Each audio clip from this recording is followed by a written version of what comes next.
Hey, so I'm talking today about digital agency tax strategy, and specifically this topic is about the issues involved with using accrual accounting that would come up in your typical digital agency. So it may be, now first off, just to set the stage, and you may have heard me say this in other videos, my firm, TCA, we always recommend, or we always advise that your business uses the accrual method of accounting for your books. So your books or your accounting records, your GL, your general ledger should be on the accrual method, because we believe that's the best way to be managing your business. We don't think anyone really manages their business on a cash method and gets the right analysis done. So we would expect that you're using the accrual method for your books and records, but you may choose to use the cash method for your tax return. That's an election. Now, here's the question though. Would you use the cash method for your tax return? Not necessarily, it depends. And I've talked about in another video when you might, and the analysis that you might do in looking at accounts receivable. But the other issue is that you might want to use the accrual method on your tax return, because if your revenue cycle, if the way you work with customers is you bill them up front, or you get big deposits from your customers as you start the work before you finish, and before you may have otherwise earned the revenue, then you can avoid taxing those upfront deposits, what the tax law refers to as advance payments, if you happen to be on the accrual method of accounting on your tax return. So that would be the tax opportunity to look for in that area. But there's a tax complication or an issue to look at with this, and that is if you actually prepare GAAP financial statements that are audited, like perhaps you have bank loans which require audited financial statements, or for whatever other reason you provide audited financial statements to owners or shareholders or other parties. If you have CPA certified audited GAAP financial statements, then you've got to coordinate your income recognition on an accrual basis with the way you do it under GAAP, which has its own special rules now for income recognition. So I'll talk a little bit about that. Okay, so you might have upfront deposits from your customers. We refer to that as unearned or deferred revenue. And if that amount exceeds the accounts receivable in your business, that would be a reason to use the accrual method for your tax return. That'd be one reason.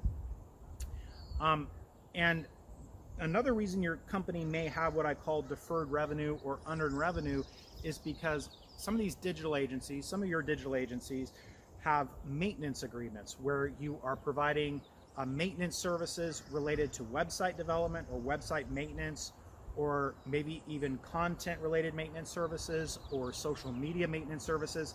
And you essentially have some kind of subscription plan for that. And maybe your clients pay an annual fee for a 12-month subscription or a longer subscription, or however you have that structured.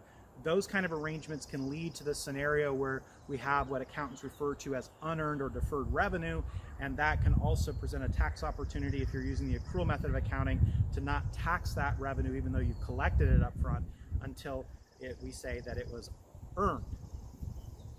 So a topic that is not applicable to every digital agency and any small business, but only those who actually have what we call an applicable financial statement, is, are you having to follow GAAP? If you're having to follow GAAP, which is generally accepted accounting principles for revenue recognition, then there's a new revenue recognition model, revenue from contracts, which is titled ASC 606 under the US GAAP rules. That's the code number for it under the US GAAP rules. These aren't tax rules, these are financial accounting rules. And again, you would only be subject to this if you had an applicable financial statement, which means you get audited for some reason.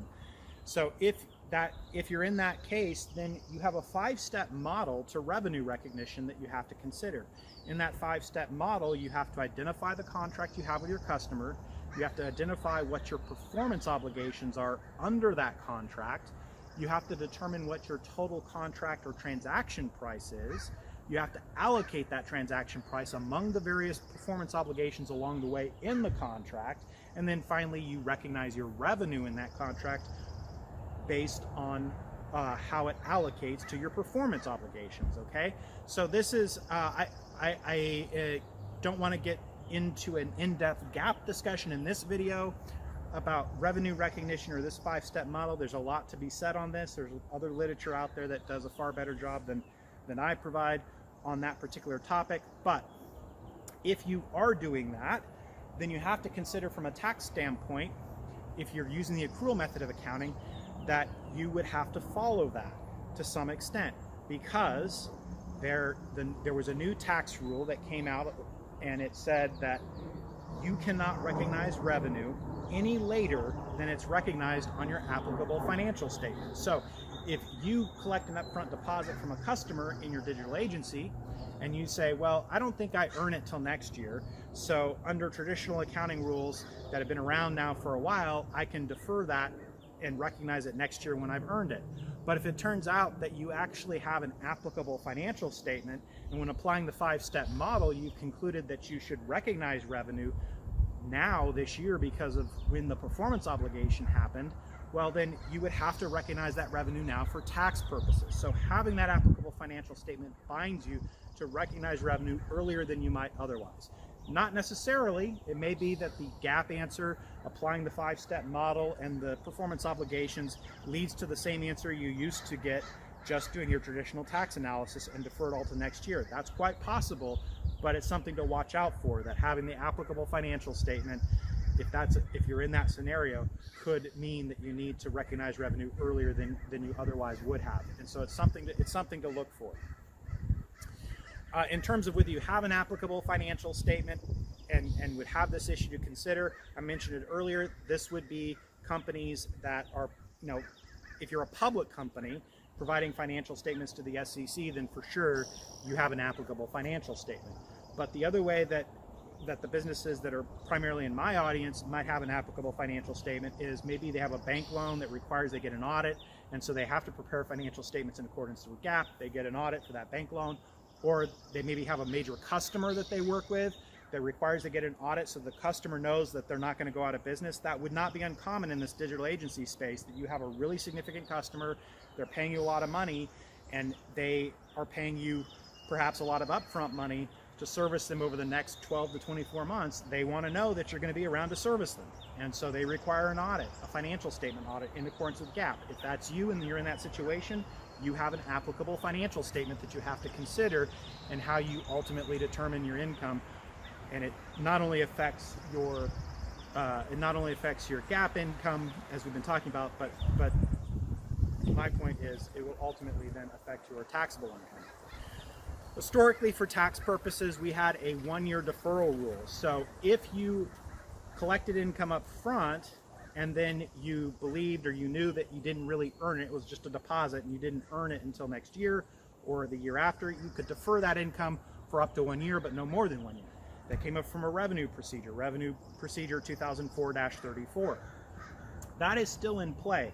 The tax law changed, so that revenue procedure has been codified and it's now actually in the statute of the tax law, but their Treasury regulations, as of doing this video, have not come out for that particular tax law. So what the IRS has said is go ahead and continue following that revenue procedure. If you've been following it, go ahead and continue following it. That's the zone most of my clients are in. They've been following that revenue procedure and they'll just continue following that until we get the regulations. And I expect and hope that the regulations will just simply give us the same method that we had in Revenue Proc 2004-34, so we don't have to change anything on that front. So that's where we're at with that. You could be using just this 1-year deferral rule, and you may not have an applicable financial statement, so that's it. You just follow this 1-year deferral rule that you've been following, and there's no particular issue there with how it conforms or doesn't conform with your GAAP financials, because you don't have an applicable financial statement in your private company that doesn't have any kind of audit requirement. All right, well, that's it for now. I'm going to do other videos on digital agency tax strategies, so look forward to talking to you in those. See you later.